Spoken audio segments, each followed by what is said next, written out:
Hello students, this is your English lesson. In this lesson, we will read unit number 16 from Oxford Reading Circle 6. Students, this is a poem, Weaver. So we discuss about this poem. Weaver, a person who makes fabric by weaving fiber together, is a weaver. Similarly, God is weaver of our fate.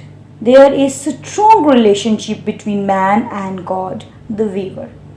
The poet says that I am helpless to choose the colors of my life. But He, God, is the weaver who walks in a regular and even manners. Sometimes He weaves sorrows in life, and we have to bear them. But we are foolish and forget that He is the only creator of us. One day God will show you and explain the reason why this was happened. For the patterns of weaving, dark shades, threads are necessary. Similarly, for the beauty of life, dark shades are as essential as thread of gold and silver. Colors of life He has planned for us in a beautiful way because He knows each and everything. He loves His creation and He cares more than anyone. Nothing can be denied. He showers His blessings and favors to those who leave the choice with Him, who totally trust in Him. Now read the poem together. Weaver. My life is but a weaving between my God and me. I do not choose the colors. He worked steadily.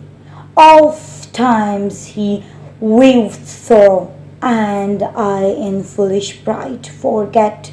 He sees the upper, and I the underside. Not till the loom is silent and the shuttles cease to fly will God unroll the canvas and explain the reasons why. The dark threads are as needful in the skillful weaver's hand as threads of gold and silver in the pattern He has planned. He knows, He loves, He cares. Nothing this truth can dim. He gives His very best to those who leave the choice with Him. Questions.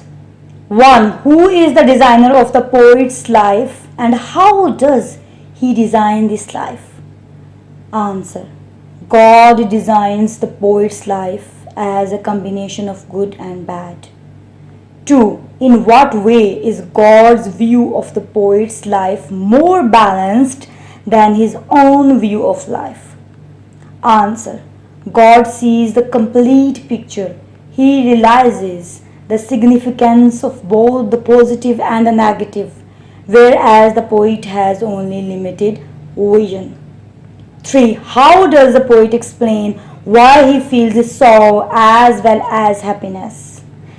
Answer. In order to make a beautiful cloth, dark threads are as important as lighter one. Similarly, to appreciate joys, the poet says we need to feel sorrow.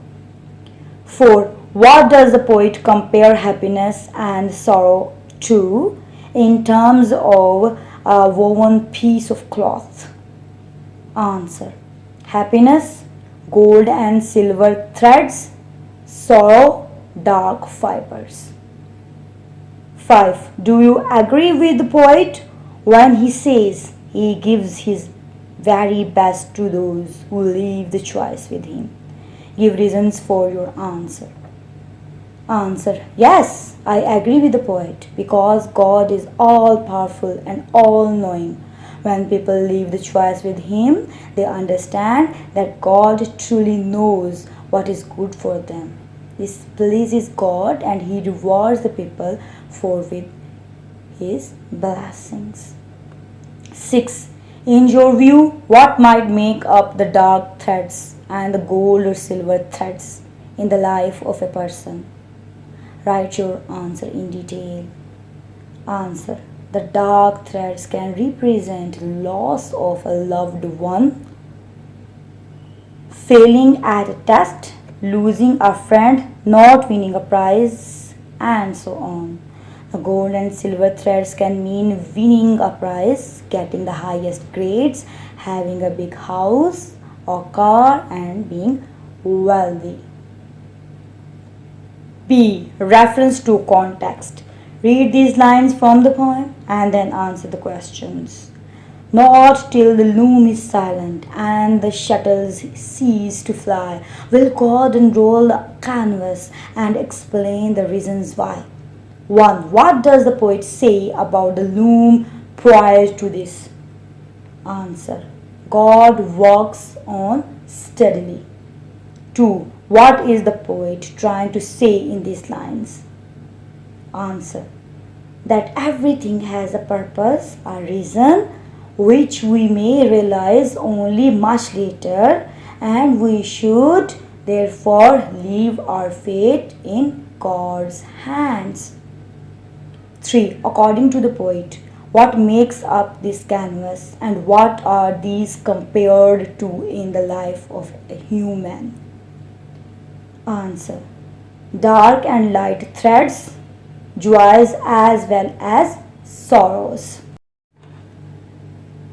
Join these words to form well-known similes. For example, as good as gold, as sound as a bell, as tough as nails, as steady as a rock, as dry as a bone, as soft as butter, as wise as an owl, as fit as a fiddle.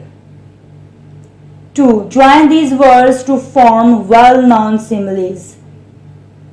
For example, eat like a horse, off like a shot, fight like cats and dogs, run like a hare, drink like a fish, fits like a glove, spread like wildfire. Make up your own similes using these words. Dead as the nail in a coffin, short as the life of the wave, frightened as a mouse, soft as a feather, happy as a lark, clever as a fox, bright as a button. Shedding tears like a crocodile. Thanks for listening. For new videos, don't forget to subscribe my channel. And if you like my videos, please share and like.